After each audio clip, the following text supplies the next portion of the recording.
Grande est ma joie de me présenter ce matin au devant du peuple de Dieu pour exposer les conseils de Dieu à chacun de nous pendant ces instants. Et je prends l'abnégation pour honorer la congrégation qui est là et le leadership. Et je prie pour que cette congrégation, ce leadership puisse grandir sous la direction et sous le contrôle du Saint-Esprit chaque jour de leur vie au nom puissant de Jésus. Ce matin, c'est un grand privilège pour moi d'apporter la parole de Dieu à chacun de nous.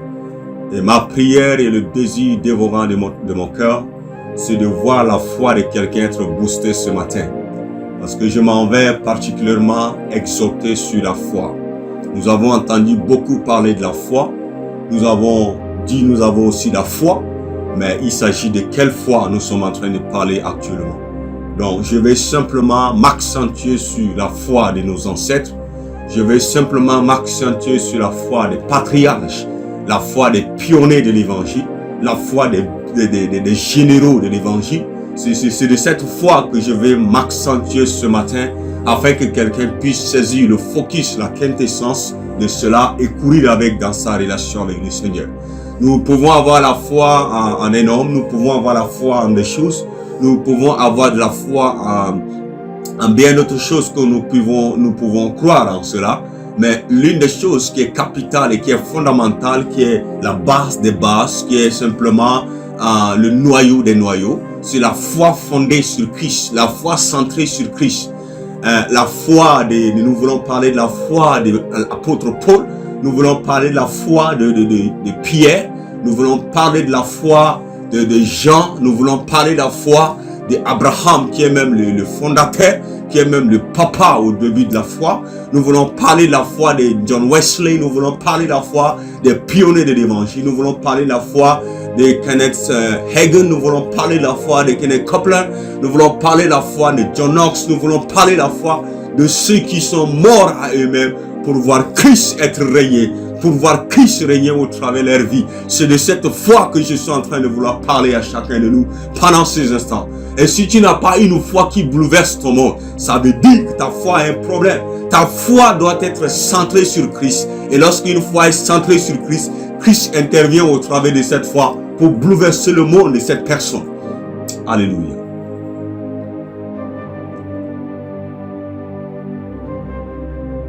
Je ne connais pas le degré de ta foi en ces instants.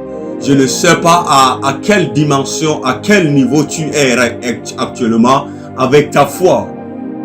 Mais je suis là simplement pour booster cette foi que tu as, cette petite foi que tu as, que tu puisses amener à une autre dimension ce matin. Notre foi, c'est quelque chose de capital.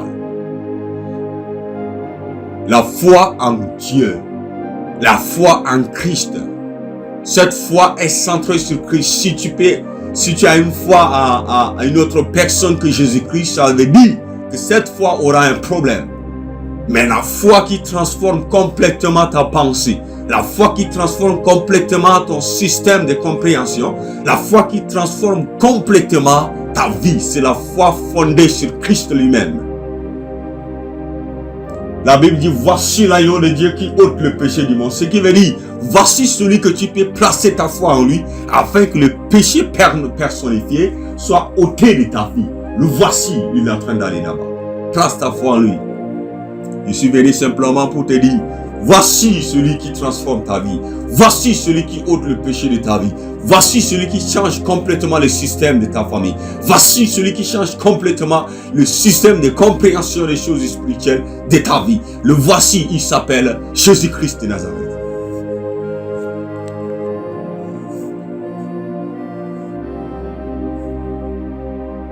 C'est un grand plaisir pour nous d'être de la famille de Dieu. C'est un grand honneur pour nous de faire partie de la famille de Dieu. La Bible dit, il a fait de nous un sacerdoce royal, un peuple mis à part, juste parce qu'on a placé notre foi en Christ. La foi en Christ change totalement ta vie. La foi en Christ change complètement l'histoire de ta vie. Et pour que tu puisses accéder à cela, il te faut réellement une confiance totale à Christ, une soumission totale à Christ. Tu ne fais pas de lui simplement ton sauveur, mais tu fais de lui ton maître. Ça, c'est ce que la foi en Christ exige. Deux facettes accompagnées ensemble. Je vais rapidement exhorter au travers de cette petite exhortation, ce petit passage, je vais rapidement partager avec nous afin qu'on puisse saisir simplement le mystère derrière cela, la révélation que le Seigneur a pour ses enfants. La Bible dit dans Colossiens 1, 26 à 27, il dit que des mystères cachés depuis des âges, maintenant révélés à ses saints qui est en nous, Christ en nous, espérance de la gloire. Romains chapitre 10, Romains chapitre 10, le verset 17, où la Bible dit simplement, ainsi la foi vient de ce qu'on entend, de ce qu'on entend vient la parole de Christ. La Bible dit, la foi vient de ce qu'on entend, et ce qu'on entend vient de la parole de Christ. Donc, comment tu peux faire pour bâtir ta foi? Comment tu peux faire pour grandir dans ta foi? La Bible te dit simplement, la foi que tu veux faire grandir, cette foi vient de ce qu'on entend. Et ce qu'on entend vient de la parole de Christ. Donc, l'une des choses qui te permettra de bâtir ta foi, c'est simplement la parole de Dieu. Nous réclamons une grande foi, nous voulons grandir spirituellement, mais nous ne voulons pas accéder à la parole de Dieu. Nous ne voulons pas nous asseoir pour méditer la parole de Dieu. Et quand c'est ainsi, tu ne pourras jamais grandir dans la foi. Tu ne pourras jamais accéder à une autre dimension. L'une des choses, la Bible dit, je vais, bien aimé, je veux que tu prospères à tous égards, comme prospère l'état de ton âme. Donc quand il dit, je veux que tu prospères à tous égards, comme prospère l'état de ton âme, la Bible est en train de mentionner simplement le degré de ta foi. Tu ne peux que prospérer, exceller à un certain niveau, base de ta foi. Quel est le degré de ta foi? Quelle est la dimension de ta foi? Examine simplement, bien aimés frères et sœurs, examine simplement le degré, la dimension de ta foi. C'est personnel. C'est personnel. Tu n'as pas besoin de voir comment mon voisin, sa foi est, ou ma voisine, sa foi est. Mais c'est plutôt personnel. La Bible dit dans 2 Corinthiens 13, 5, il dit, examinez-vous, éprouvez-vous si vous êtes dans la foi.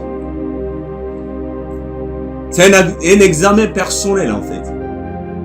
C'est un examen personnel que chacun de nous doit faire cela. La foi vient de ce qu'on entend, et ce qu'on entend vient de la parole de Christ. Seigneur, non, ma foi ne peut que grandir que lorsque j'écoute ta parole. Je m'accroche à ta parole. Qui renverse 66 livres, Seigneur, je m'accroche à cette parole. 39 dans l'Ancien Testament et 27 dans le Nouveau Testament. Je m'accroche, Seigneur, à cette parole.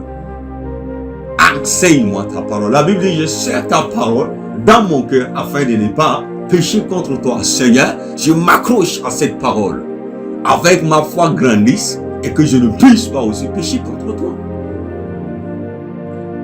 Tu es serviteur de Dieu. Tu es chantre. Quel qu'en soit le ministère ou encore l'appel, là où tu te positionnes, quel qu'en soit là où tu te positionnes, enfant de Dieu, je te parle ce matin, comprends simplement que tu as une responsabilité dans la zone où tu te trouves. Quel qu'en soit là où Dieu veut que tu puisses laisser d'impact, Dieu a besoin que tu puisses te lever et que tu puisses activer ta foi. Et pour activer cette foi, tu as besoin de côtoyer la parole de Dieu. Tu as besoin de lire et de méditer cette parole chaque jour de ta vie, afin de découvrir des mystères révélés à ces enfants que nous sommes chaque jour de ta vie. Il y a des choses concernant nos vies que nous ne connaissons pas. Il y a des mystères et des révélations concernant nos vies. Mais pour saisir ces choses, pour comprendre ces choses, nous avons besoin de nous asseoir avec la parole de Dieu.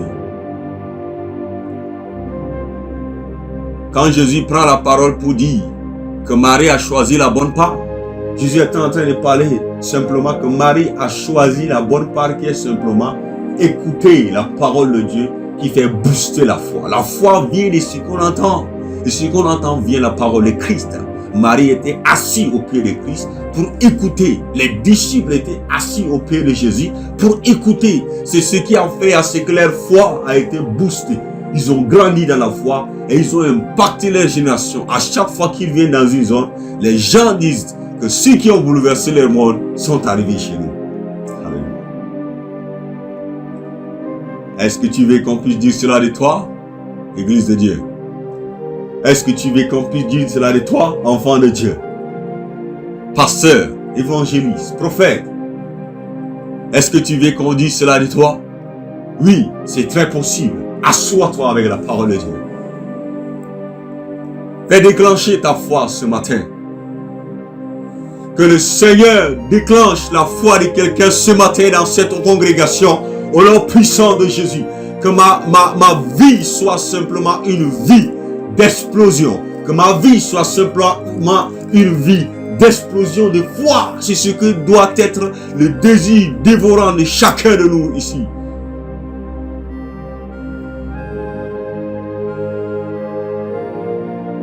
Ma vie, ma vie,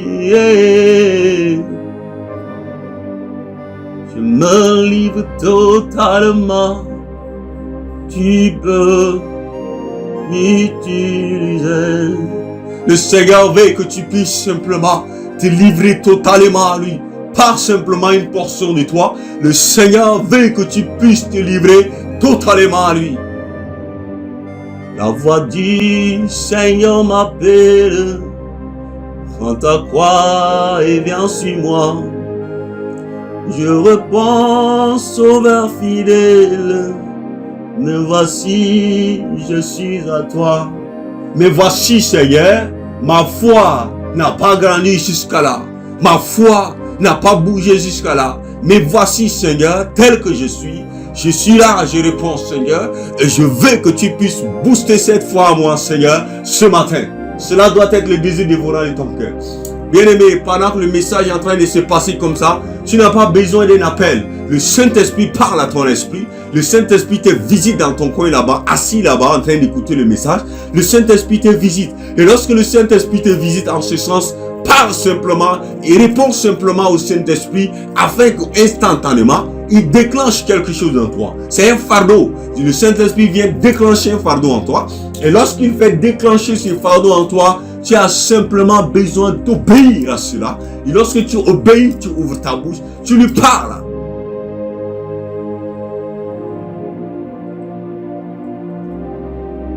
Aide-nous, Seigneur. Nous voulons une génération, Seigneur, qui comprend, Seigneur, ta pensée. Nous voulons une génération, Seigneur, Kalis Kalabrahatis Kalinaska, Mandurat Kalibrahatis Kalibrahotoski Tainarat, Rabanda Labrahatis Kile Raduska Labrahatis Keteina.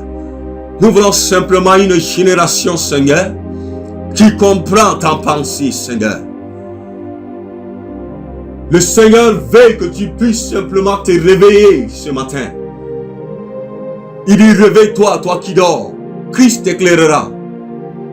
Tu as simplement besoin de te réveiller. Longtemps assis en train de dormir. Longtemps. L'une des choses qui t'empêche de grandir, l'une des choses qui t'empêche d'impacter ta nation ou ta génération, c'est simplement le fait que tu es toujours dans la vie de péché. C'est simplement le fait que tu es toujours entre le monde et l'église. Tu es toujours partagé. C'est la raison pour laquelle ta foi ne grandit pas. Mais si ce matin, tu prends une résolution d'être totalement à Christ, afin que Christ active davantage ta foi, tu verras quelque chose de nouveau, complètement nouveau dans ta vie. Je me livre totalement, je me livre totalement, tu peux m'utiliser. Je vais t'utiliser. Manturas kitalabrahatis keleina. Marada labra soteli brahatis keli karudus kataini kast kalabradast. Il veut simplement t'utiliser. Il veut simplement t'amener à autre niveau. Et il veut que tu puisses te livrer totalement à lui. La Bible dit, Jésus prend la parole. Dans l'Apocalypse 3:20, la Bible dit, voici je me tiens à la porte et je frappe. Si quelqu'un entend ma voix et ouvre la porte, j'entrerai chez lui. Je souperai avec lui et lui avec moi. La parole était en train de parler. Jésus est la parole. Il dit, voici je me tiens à la porte et je frappe. Donc, c'est Jésus qui frappe à la porte de ta vie ce matin. Au travers de ce micro du nom Tagal Gérard. Je suis simplement un micro. Et le Seigneur parle à nos cœurs ce matin. Le Seigneur parle à nos vies ce matin. Il frappe à la porte de notre vie. Et il veut simplement qu'on puisse ouvrir cette porte. Il veut entrer. Il veut entrer dans cette maison. Il veut entrer dans ce tabernacle que nous sommes. Nous sommes le tabernacle de Dieu. Il veut entrer dans ce tabernacle pour siéger là, pour demeurer là, pour souper avec nous, pour avoir une profonde conversation, une profonde intimité avec chacun de nous ce matin. Voici, je me tiens à la porte et je frappe. Si quelqu'un entend ma voix, il ouvre la porte.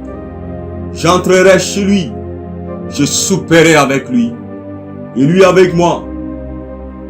Jésus est la parole. Et la parole est en train de t'adresser cela. Ouvre-lui la porte. Ouvre-lui la porte. Pour qu'il puisse venir arroser ta foi. Pour qu'il puisse venir alimenter ta foi. Pour qu'il puisse venir crépir ta foi. Pour qu'il puisse venir cimenter ta foi. Pour qu'il puisse venir bâtir ta foi. Jésus-Christ est la fondation des fondations. Jésus-Christ est le soubassement des soubassements. Jésus-Christ est même le béton de propriété. Il est simplement la colonne et l'appui de la vérité. C'est Jésus, mon doigt. C'est Jésus, mon roi. C'est lui. Aucun pasteur ne peut booster ta foi. Aucun homme de Dieu ne peut booster ta foi. Mais tout ce que les serviteurs de Dieu peuvent faire pour toi, bien-aimé, ils sont simplement des micros. Ils se sont abandonnés entre les mains de Dieu. Et Jésus, le Saint-Esprit, passe au travers de ces micros qui sont ses serviteurs pour adresser le message à son peuple. La raison pour laquelle Dieu les a positionnés là, Dieu les a positionnés là pour qu'ils les utilisent comme un micro pour te parler chaque jour de ta vie. À chaque fois qu'un serviteur de Dieu se positionne devant toi et il t'adresse la parole de Dieu, sache que Dieu a un message pour toi. Sache qu'instantanément là, c'est Dieu qui te parle au travers de son micro qui est son serviteur. L'église doit être réveillée. Les enfants de Dieu doivent réveiller leur conscience. Le monde est en train de gangréner les enfants de Dieu. Le monde est en train de prendre l'ampleur sur l'église. Nous sommes la lumière du monde. Nous sommes le seul qui donne la saveur au monde. Nous sommes ceux-là qui impactent les générations. Où sont ceux qui auparavant on dit que ceux qui ont bouleversé leur monde sont arrivés chez nous. Où sont ceux-là?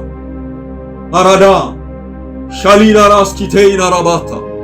Où sont ces jeunes qui peuvent se lever comme Daniel, Meshach, Abednego dans Babylone, dans les zones, dans leur pays, dans leur génération, pour dire non, non, nous sommes pour Dieu. Où sont ceux-là?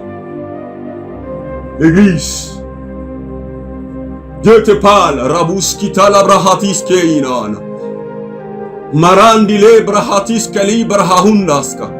Shelebele katis kalaradanda. Nous voulons, Seigneur, cela. Donne-nous cela, Seigneur. Mamamaina, skilaine, naranaina. Combreti la brahatus ki la brahai. Marada labra sati la brahita. Collabore avec le Seigneur à partir d'aujourd'hui. Collabore avec le Saint-Esprit à partir d'aujourd'hui. Afin que le Saint-Esprit puisse te révéler des choses de ta vie. Le Saint-Esprit puisse te révéler des choses de ta génération, de ta nation, de ta famille. Oui, de tout ce que tu fais, que le Saint-Esprit te révèle ces choses et qu'il puisse te révéler cela. Tu as besoin de collaborer avec lui.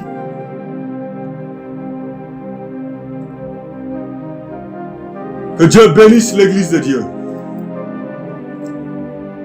Que Dieu puisse faire grandir son Église partout dans le monde. Que le Seigneur puisse nous visiter encore. Nous avons besoin de Dieu dans nos vies. Nous avons besoin de Dieu dans nos vies. Nous voulons inviter le Saint-Esprit pour qu'il vienne régner. Jésus est assis à la droite de son Père en train d'intercéder pour nous. Il y a de cela 2000 ans et il continue jusqu'à aujourd'hui. Et nous devons comprendre que c'est le Saint-Esprit qui travaille avec l'Église sur la terre. C'est le Saint-Esprit qui œuvre avec nous. Et nous avons besoin d'œuvrer, collaborer avec le Saint-Esprit. Si tu ne connais pas le Saint-Esprit, cherche à le connaître à partir d'aujourd'hui. Cherche à aller à une intimité profonde avec le Saint-Esprit. Tout ce que tu as besoin, Saint-Esprit, enseigne-moi tes pensées. Je vais te connaître. Jésus t'a envoyé pour que tu puisses nous enseigner les choses et les choses. Jean chapitre 14, tu découvriras là-bas. Jean chapitre 15, tu découvriras là-bas. Acte 1, 8. Paradinas qui labra hatiski. Mando labra suta libra hatiski labra haina nashkitai. Rabanda labra suta libra hatuski tele marina skete. Aide-nous, Seigneur. Aide-nous, Seigneur. Aide-nous, Seigneur. Au nom puissant de Jésus-Christ. Que le Seigneur nous bénisse. Que le Seigneur nous aide. Et que le Seigneur fasse booster la foi de chacun de nous ce matin. Dans le glorieux nom puissant de Jésus-Christ. Amen.